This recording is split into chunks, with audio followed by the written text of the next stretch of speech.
and toughest questions that we're trying to solve here. Joining me this morning is Campbell Foster, a 20-year veteran of the industry. Campbell runs product and industry marketing globally for Akamai. Campbell Foster, welcome to AkamaiTV. Great to be here, Shane. We are also joined this morning by a man who many at this show will know. Ian Munford has been in this industry for more than 2 decades. His current role is as the leader of Akamai's marketing team in the European region. Ian Munford, welcome to AkamaiTV. Thank you. Campbell, if I understand correctly, this is your 9th IBC, and when I do the math, that puts you here right about when Netflix first started streaming. Take us back to that first IBC for you. What was it like? What were the conversations like? What did people think OTT was? Yeah, so I was looking through my records, and this is actually my 7th time at IBC, my 9th trip to Amsterdam, so close. All right. So if you think back to 2012 was a tough year for Netflix. So that was the year that they announced that they were separating their DVD mail order from their streaming business. They launched Quickster, and it was largely considered one of the biggest disasters, one of the biggest bungles in the history of media. They recovered, but the stock tanked. They lost 800,000 subscribers. It was a really difficult time for Netflix. The company wasn't really sure what it wanted to be. It had just started producing original content. 2012, I believe, was the first season of Orange is the New Black, which is really one of Netflix's first hits. And the company had not yet transitioned from really focusing on original content and was still pretty much exclusively distributed licensed content from other providers. And was this a way for, was this the time when we began to see OTT as really more than just a fad? Yeah, and I think a lot of media companies were struggling with the reality of distributing television content over the internet. The technology was still catching up. It was still difficult to do just from a distribution perspective. And the challenges that Netflix was facing in 2012 was sort of a metaphor for the broader challenges throughout the industry. Technological challenges, problems with rights, problems with streaming, across the board, 2012 was just a difficult time for all media companies. Now, Ian, you've got an interesting perspective, I think, because your career spanned both broadcast as well as OTT. So you've been there through both, and your remit at Akamai is to kind of help broadcasters pathfind through this process. What are you seeing as some of the larger challenges or bigger questions that folks are trying to solve here? Right. So, I mean, it's funny because I was actually trying to work out that I think I've done about 17 IBCs, and back in those days, you know, we were talking very much about the prospect of a new dawn with online, you know, content coming through. I think the reality is we're still at the very early phases of that transition. Clearly, we've seen some, you know, very large growth of audiences using online services, both SVOD and free-to-air type services. But I think for the broadcast industry, we're still tackling some big, meaty challenges. Not least looking at the economics and the sustainability of the economics in an online world. Looking at some more mundane things like standards and service levels, and how do we ensure that online is able to deliver the same great quality without fail that we get through linear technology. And I guess for broadcasters here in Europe and elsewhere around the world, you're looking at concepts like, you know, universal service obligation. What does that mean online? So these are some quite fundamental, you know, issues that organizations are tackling today.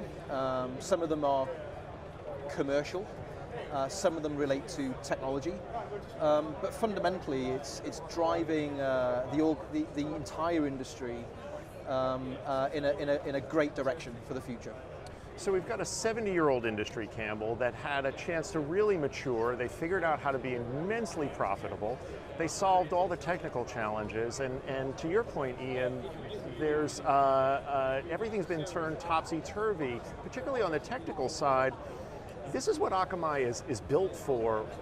what can we expect from Akamai here at the show in terms of some of the challenges Ian was talking about? Yeah, so a handful of announcements that we're really excited about, all under sort of the heading of quality, reliability, and performance at scale, which is really what Akamai is known for and what we've been doing, what we've been known for 20 years. So two things that we're really excited about. The first is Cloud Wrapper. So Cloud Wrapper is designed to help with egress costs. So our large media customers who are using cloud infrastructure, cloud providers for origin and for storage, get hit with what they call an egress tax. So as part of their workflow, when they're using public cloud, they have to pay not just tens of thousands of dollars, but in some cases hundreds of thousands, some cases millions of dollars as part of egress. So Cloud Wrapper is really designed to help maximize offload and help reduce those egress costs for our customers. Second major announcement that we're going to be rolling out is around direct connectivity. So direct connectivity lets broadcasters and lets distributors access the Akamai Edge without going through the public internet. So it provides an additional level of security and performance without, again, having to go through the public internet. So direct connectivity and Cloud Wrapper, two major announcements for Akamai this year. It's interesting because these announcements speak both to the cost issues that we're talking about with our industry, but also some of the technical pieces. Shifting gears for a moment, this that we're doing here, AkamaiTV, Ian, why did you decide you wanted to put on a show? What were you trying to demonstrate to our viewers? So, you know, it gets very hard every year to think of new and innovative ways to engage and to speak with our customers. And you know, this year we thought we'd really do something a little bit different, and we want to put ourselves, you know, in the shoes of our customers, and you know, run a live TV service with all the bells and whistles from IBC. And of course, we're using, you know, our own technology and that of some of our partners to show what is possible. We're, you know, delivering this through 4K HDR in glorious, you know, glorious fidelity. But I guess more importantly, you know, there's a lot of, you know, great debate in the industry right now. A lot of very interesting voices that have got some fantastic points to make, and. You know, I think, you know, with AkamaiTV, we can bring some of the best from the industry and, you know, promote that debate. We can hear what people have got to say. So, kind of dual edge here. Yeah? We want to kind of show a little bit about what we do, but also make sure that we have a vehicle through which we can debate some of those, you know, great big topics. Are there a couple of sessions that you're particularly interested in, or folks that you want to hear from during the course of the week? Well, we've got a great schedule throughout the entire week, something for everybody. You know, topics ranging from you know, commercial discussions, ranging through to technology at the forefront, all the way through to looking at some of the cyber security issues. But there's a couple of interesting sessions which I'm going to be looking at. And one is we have Mark Harrison and Rowan from the DPP, and they're going to be talking about, you know, some of the challenges around the transition from linear to IP. And I think it's going to be a really you know, interesting subject, because those two individuals know this industry inside out, and they've got some really great points of view.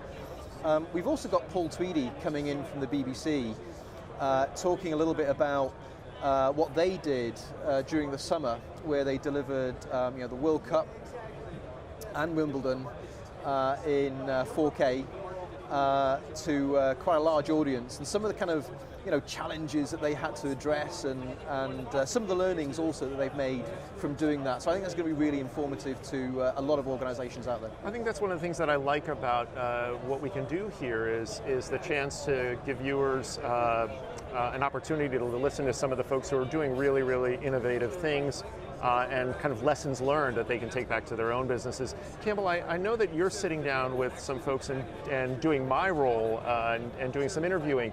Can you share some of the folks you're going to be speaking with? Yeah, so we're going to be trading places on the couch. I'm going to be speaking with Andy Burnett, who is the Director of Digital and Operations at ITV, the largest broadcaster in the UK. Talking about the World Cup as well, and some of their live experiences. Also going to be talking about how they're thinking about AVOD versus SVOD, monetization, looking at dynamic ad insertion, some of those capabilities, and how they're really evolving from being a UK broadcaster into a global powerhouse. So ITV has really made a lot of smart moves in the last couple of years. Also going to be talking to David Springall, the CTO of YoSpace, the interestingly named YoSpace. Going to be talking about how they got that name. I'm going to be plumbing that for insights. But so David and YoSpace are really experts in dynamic ad insertion. So they're really focused on server-side ad insertion. So doing linear ad replacing the broadcast ad with a dynamically targeted addressable ad. So we're going to be talking about some of those technologies, what he's seeing in the space, the benefits and trade-offs of client-side versus server-side ad insertion, and just trends in monetization in OTT. Why is monetization, particularly around advertising, so important to this industry? I think the industry participants have not quite figured out how to make as much money as possible from advertising. I think you're still seeing broadcasters carrying the broadcast ad load. They often just throw in the digital as part of the linear TV sale. They don't think of it as something separate, as something different, and a different way to engage consumers. They're still very much in a linear advertising mindset with Nielsen ratings and Barb and Numeris and sort of the traditional systems of linear measurement, and not really thinking about addressability in OTT and doing replacement and really applying the lessons of digital advertising to OTT. So that transition is starting to happen right now, and there's a lot of excitement in the space, but a lot of hesitation as well. When we say goodbye to Amsterdam next week and we look to the fall, is there anything that we can expect to hear from Akamai? Is there anything you can share about product news or overall direction? Yeah, so big focus on security. So Akamai the last few years, and certainly going forward, is making major investments in security and web performance. So in terms of performance, with our acquisition of Sosta, continuing to invest there, continuing to build that out. Also with our recent acquisition of Nominum and their DNS portfolio and everything that they're allowing for carriers. Big focus on our carriers as well. So increased focus on agility, letting our customers roll out new products and services faster. Software agility, big focus on developer operations, DevOps, and really giving our customers more insight into their operations. From a media perspective, it's understanding how their streams are performing relative to benchmarks and relative to other companies in the space. And for other companies in other verticals like retail, e-commerce, auto, the public sector, sort of the non-media sectors, just giving our customers more insight into how their websites, how their apps are actually performing in real time. So those are some areas, in addition to security, that we're going to be focusing on for the rest of the year and into 2019. That's a big portfolio. It's a lot of products and services. It's certainly an exciting time for the company. Ian, if you can take us home, you've got such an interesting perspective given where you've been in this industry, and while you say we're at the early innings, it feels like we might be getting towards that inflection point where IP might eclipse traditional linear. What is it that excites you about that future? And if you can, from both a broadcaster's perspective, but also a viewer's perspective. Well, so, I mean, you know, if you've been around this industry long enough, you'd have seen many of these, you know, what I used to call the false dawns. This one feels different. And I think the reason why it feels different is because we're thinking about the viewer. Let's start there. So, for viewers now, they've got much more choice, much more democracy over what they watch when they want to watch it. And that's a great thing. But coupled with that, we're seeing stories being told in the market now, which are just pushing all boundaries. So I think this sort of inflection of competition, if I can call it that, is really pushing those boundaries now. So for the viewer, this is beyond the false dawn, as I used to call it, because it's really exciting. It's a really exciting time to be part of this industry, certainly in production, and certainly in our world, in terms of the pace that we're moving. But for broadcasters, I think it's a great future, because there's one thing that broadcasters around the world have done for forever, which is understand their audience really well, commission, create great programming that excites and informs and educates us all. And so I see the sort of prospect of the technology options, coming down the line, just helping that and helping the industry sort of move forward in a very positive way. I remember when Ted Turner in the United States launched his first superstation, and suddenly I had 4 channels instead of 5, and now I watch my teenage daughter watching her programs on a portable device wherever she wants, at any time she wants. It's really extraordinary. It's a great time to be in our industry. Ian Munford, Campbell Foster, thanks so much for being with us on AkamaiTV. Coming up at 12 noon, we will be joined by Jeff Malkin from Encoding.com, who'll share his perspective on the format wars and who's winning and whether the battle is about to be over. Stay with us on AkamaiTV.